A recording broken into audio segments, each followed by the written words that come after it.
What's up, everybody? We are back. John Delarose here, delarose.com. That's DELARROZ.com. Hey, I've got my own fantasy graphic novel on Indiegogo right now. If you like my reviews, like the channel, like all of that, please head to Indiegogo and back Deus Vult.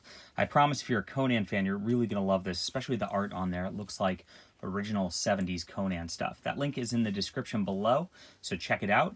I'm also launching a Discord for comic book talk, so I'm going to put that link in the description also, and we'll just have fun with comics together. Good times. All right, this is Conan the Barbarian, and this is the, I believe, 2017 relaunch with Marvel. I guess 2019. Wow, okay. Much more recent than that with Marvel. Jason Aaron and Mahmud Asrar and Matthew Wilson, and Gerardo Zaffino and Gary Brown. Aaron's the writer, and the rest are artists on here. So this is the deluxe edition. It covers the first 12 issues. I think they relaunched it again with a all-new #1. But I love these deluxe editions when they come out. It got me to check it out. I don't know that I would have typically gotten a modern comic without this cool hardcover. They're slightly bigger and oversized compared to the actual comics. I think the actual comics come up to about here. So you get a little extra on that. Now, inside the dust jacket, and I didn't know this because these come shrink-wrapped, you have this awesome fantasy map that wraps the entire spine. This is the coolest production on any comic I've ever seen. This made me very happy just right here. I love fantasy maps. I want to see more of this stuff. So very, very cool on that front. Beautiful construction of the book. And what I like about the deluxe hardcovers is they're oversized like the omnibuses, but it's just like 12 issues, so you don't have that problem holding it in your hand due to the weight, so it's about perfect.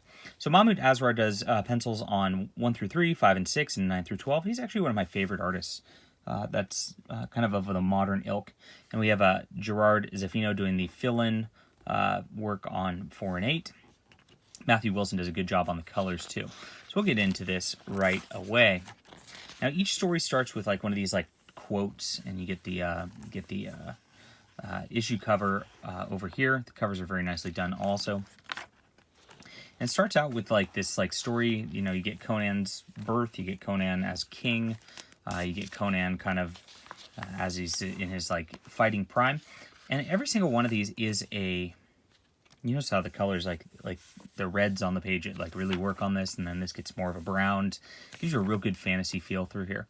Yeah, Conan meets this witch basically, and he thinks he's hooking up with this pretty lady. Oh, surprise, surprise. She's a witch. I hate when that happens. And she captures him and tries to kill him, and Conan eventually escapes and beats the evil magic user. And then it starts this like revenge plot that goes throughout the book. Now, this first issue really is most of the story for like the continuing storyline, and then after that, it becomes a series of vignettes of like one-off issue things where Conan's reliving memories as they're preparing him to sacrifice him to their evil god, basically.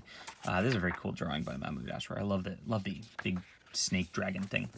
And each one just is a quick, you know, get into a situation, escape. I think we're already on issue 3. This one he was about to get hung and killed when the tree snaps. And this one was odd to me because they were going to execute him, and then when the tree snapped, they decided not to execute him, but they put him back into prison so he'd kind of recover and wait and wait for his eventual escape. I don't know why they didn't just like kill him at the time. I guess they wanted to make some scene out of it, but it kind of didn't make sense. That's the only one that was kind of like that. The rest of them flowed pretty good. But at the end of each issue, you kind of get as he's being carried to this ritual sacrifice place that was alluded to in the first issue. So you get like 1 or 2 pages of that story continuing on, and then it goes back into these vignettes. Here's the fill-in artist on issue 4. His work's pretty good. He's got that like kind of like gritty fantasy style, which works pretty good. I prefer Mahmud Asrar's art, of course, but this is pretty nice. Gotta say it's pretty nice. So looks like a painting almost. All right, and so it was fine for the first 4 or 5 issues, and then you kind of like realize these vignettes are happening, and you realize that like the real story is only happening on the last couple pages of each book, and it makes you want to kind of rush through these. So the good news is these are very fast-paced, every single one of them. You can pour through this pretty quickly.